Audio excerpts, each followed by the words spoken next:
Hey, so we're out here on the roof of the aft stateroom. So this is the house roof to our stateroom.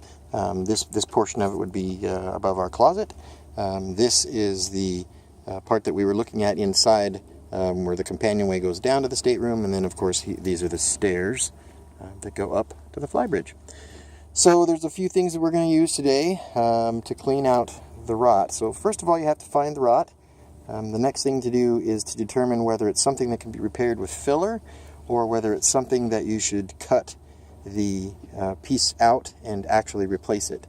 I'll be honest with you, unless the piece is completely rotted through, I don't usually replace them. I like to use filler where I can. It's just a lot simpler process. Cutting it out, you still have to use filler.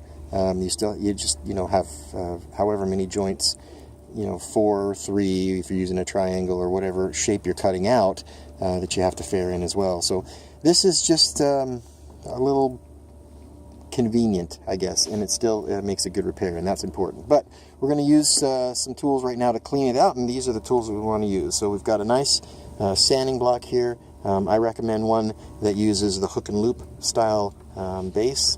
That way you can use these hook and loop style discs that you get from Home Depot or Lowe's.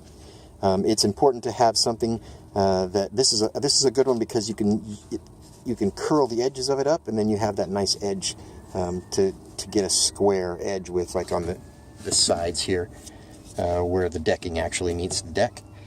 And then you have to have a flat surface like that. So anyway, nice sanding pad. That's a good thing to have. And then obviously you want to have, a wire brush. I like to use a stainless steel wire brush that really gets in there and gets all the rotten wood out. And then just a couple of tools. If you don't own a 5-in-1, I highly recommend buying one. It's the most versatile tool you will ever have. It's so many uses that it's for. But anyway, these couple of ends, this pointy end and then this blunt end, are really good for digging in to these areas. So really what we're looking for here, and then of course you want to vacuum, a few more tools. You want to vacuum with a nice pointy nozzle to get everything in there, and then some paint thinner and a rag to clean up when you're done. So we've got a couple of things going on here. First I'll show you the nice simple one. So this is a fairly simple repair. What happened is this is just years and years and years of paint. I suspect there may be a gel coat on there, but I don't know at this point. It just looks like really thick paint to me. And what happens when you just keep painting over paint is that paint becomes too thick, and you get these thick mills. Here, I'll see if I can show you here. Like this. See this? That is probably 5 mils of paint, if not more. And what happens when that gets too thick like that is it'll start to chip, and then if it chips like it did here, is where it chipped, then that chip, as the water runs down, catches in that chip and starts to fill it, and then the raw wood will eventually just completely rot away. So one tiny little chip can turn into something huge like this, and you can see it's still wet under here where you do this. So the first thing to do is to find all of the rot, and you can tap on it. You can see where the rot is. You can hear the rot.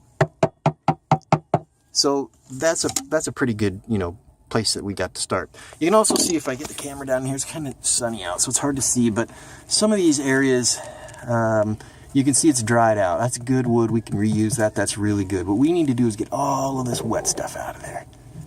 And how you do that, once you've chipped it away with your tools, you've gotten it and you scraped all the paint off that you think you're going to get. I probably should have got a little bit more there, but we stopped. And then you use your sanding block to sand that down to an area where you're comfortable with, because what will happen is the sandpaper will actually start to sand the edges of it down rather than peel it off. So that's a nice, spot to stop. And then you've gotten underneath of it, and you've gotten all the rotten wood out. You've kind of dug it out with your tool like that, like that. And then once you've gotten to that spot, then you take your wire brush And then you get in there and you get all of that wet wood out of there. You can see it spilling out onto the deck. And pieces of it are flying everywhere. And the wire brush, and this is why I use a stainless steel wire brush, will take all of the rotten wood out, and it will just leave the good wood. Make sure you get up underneath. And when you get to a spot that you think is fairly decent, you know you don't have a lot left on there, you can see some of this wood is hard now. And then that wood, when it dries out, is ready for rot fix.